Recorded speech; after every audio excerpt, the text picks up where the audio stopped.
ingatlah selalu firman Allah Subhanahu wa ta'ala, hatta idza jaa ahadahumul maut qala rabbirji'un la'alli a'malu salihan fima tarakt kalla innaha kalimatun huwa qailuha. Hingga ketika kematian mendatangi salah seorang dari mereka, dia mengatakan, "Ya Rabb, kembalikanlah aku ke dunia lagi, sehingga aku bisa beramal saleh pada apa yang dulu kutinggalkan." Tentu itu tidak mungkin, tapi sungguh kalimat itu akan dia katakan. Assalamualaikum warahmatullahi wabarakatuh. Hari ke-28 teman-teman.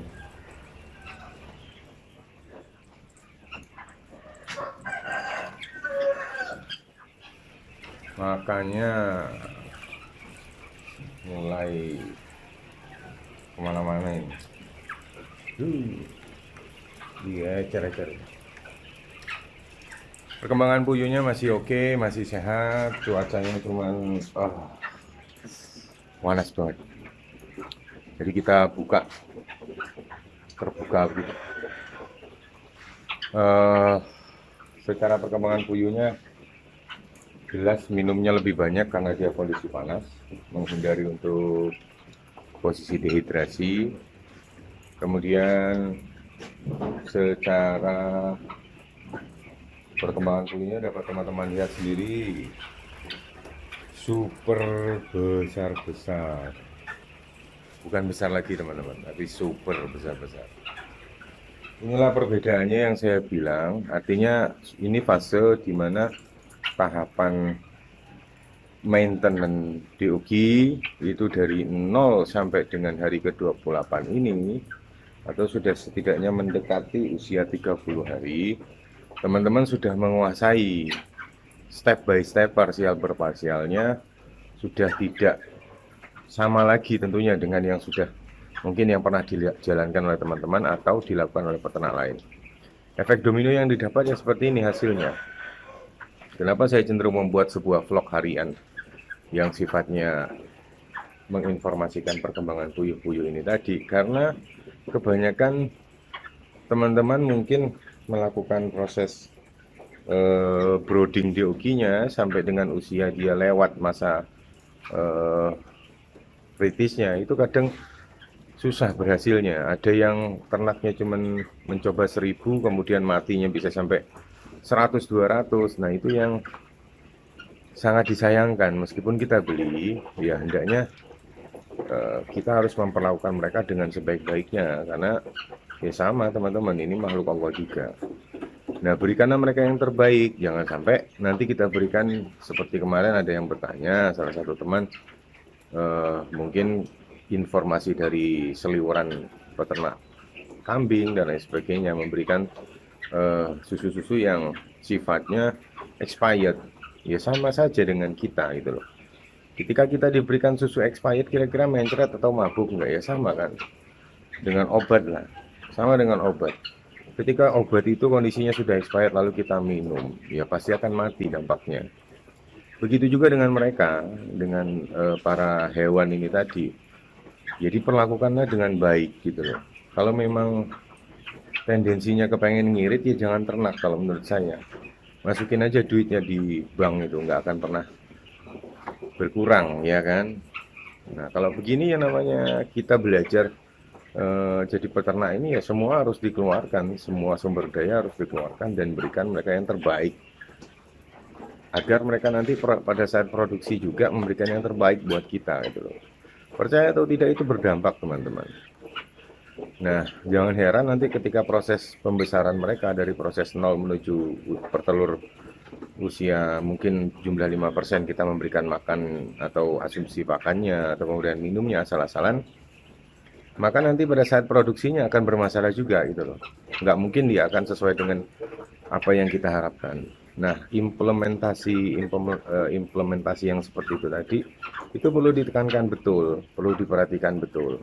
Jangan sampai proses pengiritan itu salah tempat gitu loh.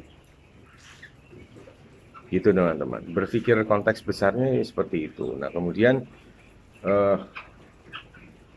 yang namanya juga sebuah usaha tentunya ada sisi positif negatif dan 100% ikut campur keputusan dari Allah pastinya. Nah bagaimana untuk menyikapi itu tadi ya, kita perbanyak, mungkin dibiasakan setiap hari Jumat itu ada Jumat berkah yang memberikan sedekah. Kalau teman-teman yang sudah punya telur ya bagikan aja ke pondok pesantren atau panti jompo, mana aja yang sifatnya perlu gitu loh.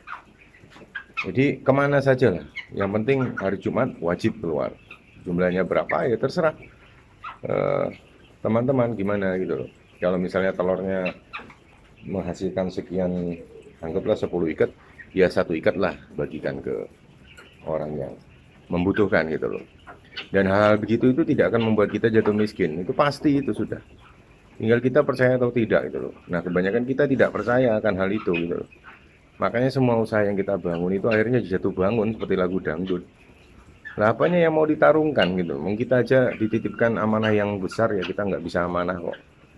Dikasihkan Allah rezeki yang lebih kita tidak mau berbagi dengan alasan masih butuh dan lain sebagainya. Itu yang salah gitu loh. Dan sekali lagi yang namanya sedekah itu tidak akan mungkin membuat kita jatuh miskin, itu tidak akan mungkin.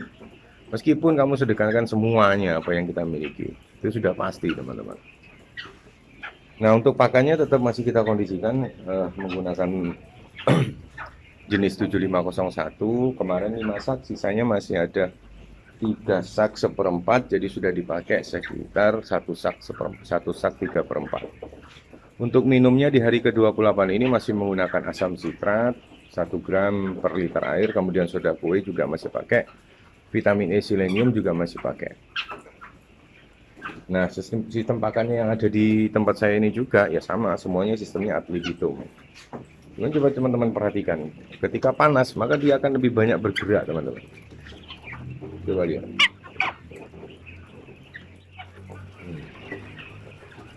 Mereka lebih banyak bergerak dan mendekati tempat minum.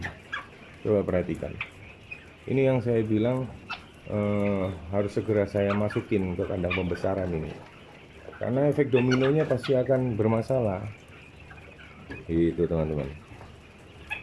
Coba dengerin suaranya, kek gitu. Itu sedikit banyak ada koli yang bergerak di dalam pencernaan mereka gitu loh. Nah, ini mulai bahaya, artinya panas ini akan menyebabkan riak-riak di dalam tenggorokannya itu jadi naik teman-teman. Ini kayaknya harus saya berikan obat pernapasan ini, ciprofloxacin tirosin. Kalau enggak, dalam kondisi begini, teknikalnya saya menggunakan paragin teman-teman. Pernah tahu nggak paragin? Saya tunjukin ya.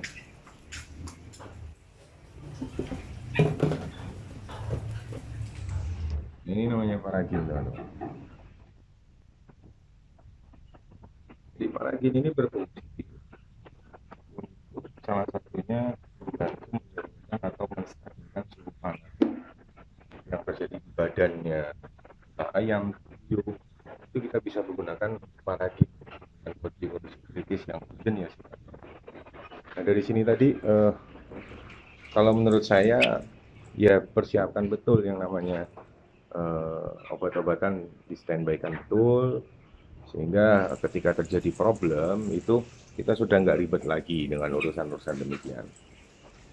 Jadi begitu teman-teman, perkembangan hari ke-28-nya masih kurang, performan untuk ruangannya masih kurang bagus menurut saya, karena tidak adanya sirkulasi angin dari arah sana ke sana atau sebaliknya. Kondisi cuaca di Blitar sangat panas dan ini menyebabkan banyak kejadian molting, sehingga perlakuan asam soda kue dan asam sitratnya setidaknya mestinya harus ditambahkan. Cuman saya tidak tambahkan tadi, lupa ngasih tahu ke sang perawat silkinya dari kandang saya.